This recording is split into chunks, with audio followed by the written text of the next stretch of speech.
Finland, the country that gave the world the sauna, is now experimenting with another act of radical generosity.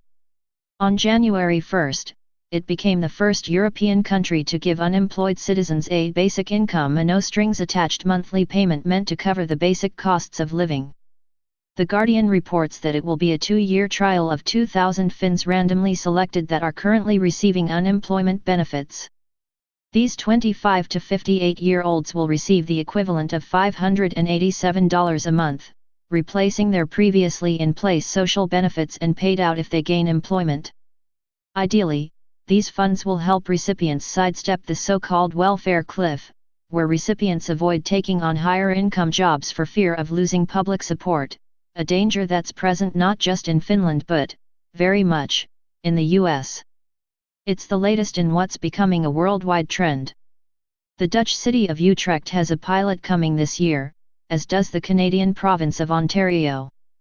Switzerland voted down a basic income referendum last June, though you can read that loss as a product of the country's referenda-happy governance structure rather than the worthiness of basic income.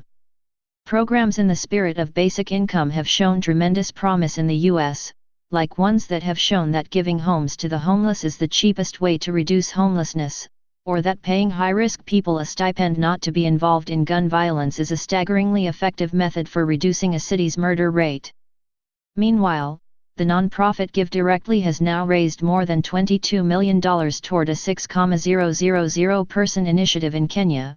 The organization says that the largest basic income experiment in history will launch in hundreds of villages over the next few months. Lots of historical forces are combining to make basic income look attractive. Consider the case of the United States, where economic inequality is on a 40-year climb, stoking alcoholism, depression, and other diseases of desperation. Tech types are big on basic income as a way to offset technological unemployment, or the social shift that will happen when robots and algorithms take all our jobs. Y Combinator, the Harvard of Silicon Valley startup incubators, is launching basic income program in Oakland. It's not just Silicon Valley quackery. The White House published a report last year saying that automation puts 62% of American jobs at risk, with everything from customer service roles to Wall Street analysts getting gobbled up by software. The history of universal basic income, or UBI, is long. The Spanish humanist Juan Luis Vives advocated for unconditional welfare in 1526. Thomas Paine argued for a national fund in his 1797 pamphlet Agrarian Justice. Martin Luther King argued for a basic income in his final book, 1967's Where Do We Go From Here, Chaos or Community? To King, basic income was a way to accomplish what market growth couldn't. We have come a long way in our understanding of human motivation and of the blind operation of our economic system. Now we realize that dislocations in the market operation of our economy and the prevalence of discrimination thrust people into idleness and bind them in constant or frequent unemployment against their will. The poor are less often dismissed from our conscience today by being branded as inferior and incompetent. We also know that no matter how dynamically the economy develops and expands, it does not eliminate all poverty. But in the 1980s, basic income and associated ideas were swept under the political rug, with Ronald Reagan and Margaret Thatcher riding anti-government sentiment into power. Welfare queen and welfare mama entered the lexicon. Handouts were shameful, corrupt, or worse. As all that history implies, basic income serves as a Rorschach test for your account of human nature. If given the chance, will people be as lazy as possible? Will they abandon work? Or will having security enable them to contribute, rather than take, from social resources? Are the poor impoverished because of their lack of effort and competence or because of systemic, even unconscious disadvantage?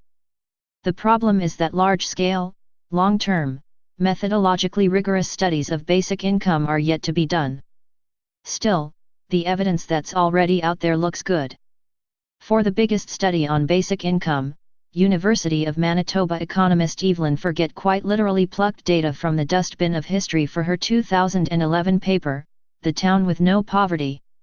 The origin story goes like this: from 1974 to 1979, national and provincial governments partnered to provide a minimum income to every eligible family in Dauphin, a prairie town with a present-day population of 8,000.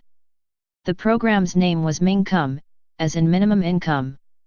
But halfway through the program, the party in power changed, funding dried up, and as Andrew Flowers noted in a deep dive on 538, some 1,800 cardboard boxes of data were left to sit in Canada's National Archives until they could be later analysed. Forget unearthed them, digitized the results, and compared them with records from Canada's National Health Insurance, yielding a quasi-experimental, controlled design. The results: Mingcome participants had lower hospitalizations due to injuries and accidents compared to the control, and they also had fewer physician contacts for mental health diagnoses. These results would seem to suggest that a guaranteed annual income, implemented broadly in society, may improve health and social outcomes at the community level, Forget wrote in her conclusion. The U.S. flirted with a sibling of basic income in the 1970s and 1980s, in the form of negative income tax, where people below a certain income threshold get money from the government instead of paying taxes. Free market evangelist Milton Friedman was a fan, Flowers reminds us. Control studies ran from 1968 to 1980, ranging from rural studies in Iowa and North Carolina to urban ones in Seattle and Denver, which ran 9 years and reached 4,800 people. Primary earners scaled back their hours by up to 7%, research indicated, while elementary schoolers did better on tests, and babies were less frequently born with low birth weights. Home ownership and healthy eating went up too. Then, in what became a cautionary tale for science writers everywhere, a statistical error led to a report that participating in the program led to a higher rate of divorce, and a media firestorm followed. The policy was quickly cast aside. Unsurprisingly, lots of the clearest indications of the power of giving people money come from interventions in the developing world.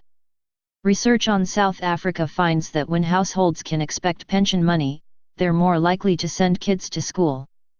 In Sri Lanka, one-time grants of $100 to $200 lead to higher profits and survival rates for small businesses 5 years later. Cash transfers in rural Mexico show increases in living standards that remain after half a decade. On average, the global poor don't waste money given to them on booze and cigarettes. A 2014 World Bank analysis found, it's used on household goods, costs associated with schooling, and health care. While Bloomberg View columnist Leonid Bershadsky contends that few people in the developed world will be convinced by an experiment in Kenya because of the differences in social structures, the data does indicate that giving the poor money durably changes their lives for the better. What the long arguments on either side of UBA point to is that this is a topic, like so many others, that could benefit more from rigorous study rather than vigorous debate. It could fall under what Harvard linguist historian Steven Pinker calls evidence-based interventions, moves toward human welfare that rely on grounded empirical findings rather than political views, like that bed nets in Africa reduce child deaths by up to 20%. This is where the difficulty and the promise of UBA lies. The studies will ideally be long-term, randomized control trials. Ideally, you're talking about thousands of people receiving hundreds to thousands of dollars annually over a decade or longer, otherwise findings could just be statistical noise. That's a ton of time and money, and it will require the cooperation of academics, governments, and non-profits. If done well, the research could show that basic income is the economic equivalent of mosquito nets, relatively low cost, empirically validated, and life-enabling.